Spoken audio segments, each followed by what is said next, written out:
Frame तो पता है इसको क्लोज फ्रेम चाहिए ना? न वो बना हुआ है फ्रेम में, कोई दिक्कत नहीं है। पहले मुझे ले लीजिएगा फिर सर को ले लीजिएगा बस। You cut him first and then gradually. Frame में तो नहीं लेना। नहीं, पहले मेरे को बस फिर सर को। फाइनल टॉप में बस। मेरे को लेना है, फिर हाँ। पहले इसको कट करना है। भैया वो स्टार्ट। इस वक्त मेरे साथ वरिष्ठ डॉक्टर मोहसिन वली जी मौजूद हैं। सर, इन दिनों एक और समस्या अब देखने को मिल रही है कि एक तरफ तो कोरोना और दूसरी तरफ डेंगू, तो ऐसे में किस तरीके से हम ये पहचानें कि ये डेंगू का बुखार है या ये कोरोना का बुखार है? आप बहुत सही वक्त पे ये इंटरव्यू ले रहे हैं। ये बहुत डेडली कॉम्बिनेशन है।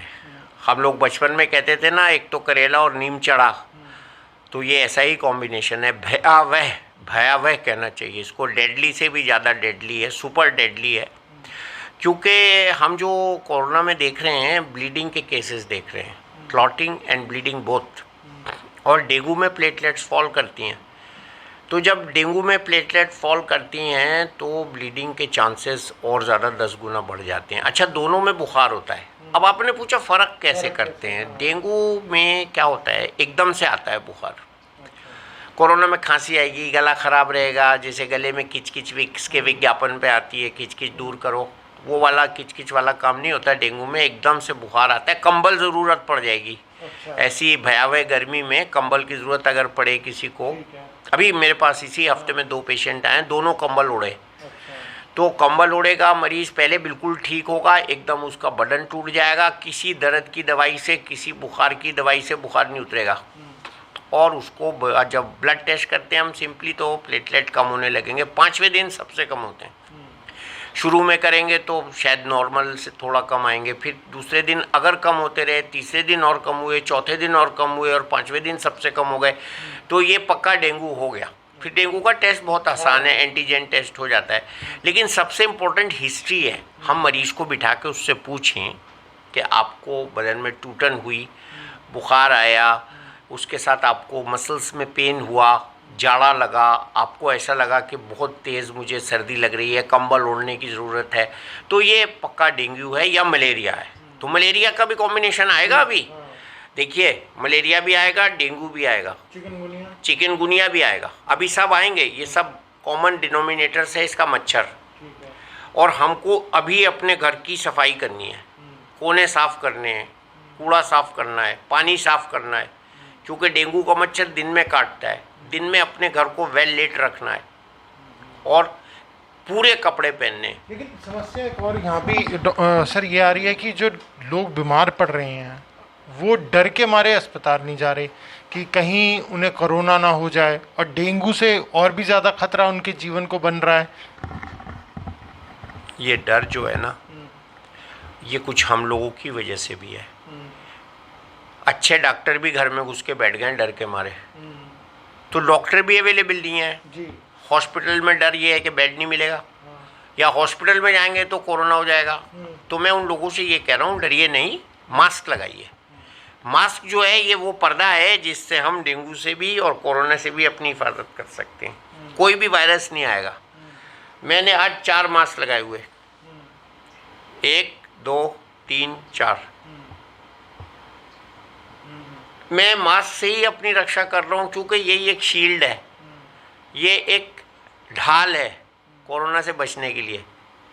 तो मास्क लगा के अगर हम कहीं जा रहे हैं और हम आसपास बैठे भी हैं ना मास्क लगा के, तो ये 2 मीटर की दूरी नहीं चाहिए,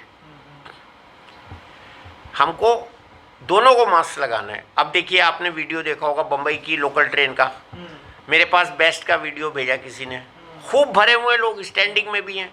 तो ये कोरोना से रक्षा नहीं है। हमको ज़रूरत है इस बात की कि हम घर से ना निकलें, मजबूरी है तब निकलें, कमाने के लिए तब निकलें, लेकिन दूरी बनाए रखें, मास्क ज़रूर लगाएं।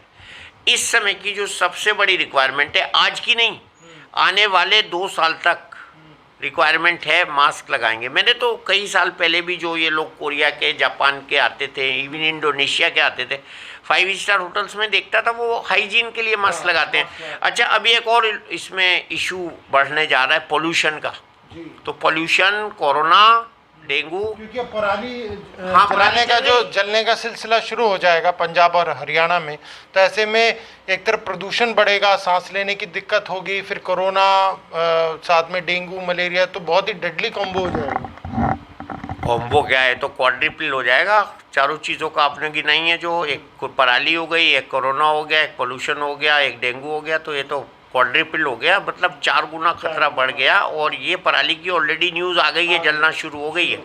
तो हमें क्या है ना, लोगों को एजुकेट करना पड़ेगा। मोदी जी ने अभी आखिरी बात जो ये कही है, पहले तो उन्होंने कहा सतर्क रखिए, मास्क इस्तेमाल करिए, फिर ये उन्होंने आखिर में ये कहा है कि हमको बहुत सावधान रहना है और इससे बचना है। तो बचने का तरीका तो मास्क है, और मास्क बिल्कुल नहीं निकालना है। पॉल मेरिक एक बहुत बड़े साइंटिस्ट हैं, उनसे किसी ने पूछा अमेरिका में कि आप मास्क कब उतारते हैं। उन्होंने सिर्फ बेडरूम में जब जाता हूँ तब उतारता हूँ, पूरे दिन मास्क पहनता हूँ, ऑफिस में पहनता हूँ, ड्राइविंग में पहनता हूँ, तो पूरे दिन वो मास्क पहनते हैं। और वो कोरोना के इस समय सबसे बड़ी अथॉरिटी हैं।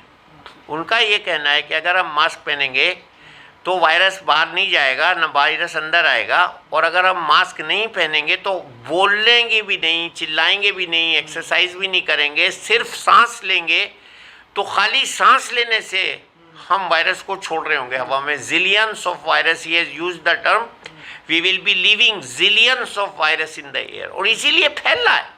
क्या वजह है, क्यों फैल रहा है? मास्क नहीं लगा रहे हैं लोग। एक आखिरी सवाल सर, मौजूदा समय में खाने पे काफ़ी ज़्यादा ध्यान देना है, तो उस दौरान मौजूदा समय में अब क्योंकि डेंगू के दौरान हम बहुत ज़्यादा लिक्विड फूड को लेते हैं, तो आपकी क्या सलाह है कि किस तरीके से लिक्विड डाइट लेनी है अगर डेंगू है तो?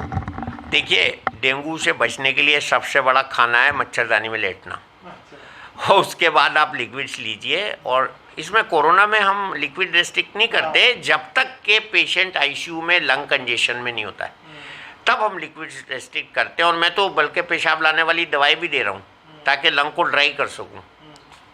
हमें डेंगू में हाई प्रोटीन डाइट खानी है। डेंगू में सबसे बड़ा आहार है आराम करना। और लोग पपीता खा रहे हैं, पपीते के बीज खा रहे हैं, नारियल पानी ले रहे हैं। मैं तो कहता हूँ तुलसी लीजिए, पपीता लीजिए, अदरक लीजिए, प्याज लीजिए, नेचुरल चीज़ें, हल्दी वाला दूध लीजिए, वो सब चीज़ से अच्छी इम्यूनिटी देती है हल्दी। दालचीनी और डाल लीजिए उसमें, काढ़ा लीजिए। तो ये सब चीज़ें तो अपनी जगह हैं, लेकिन फिर मैं घूम फिर के इसी पे आ रहा हूँ। Mask is a must.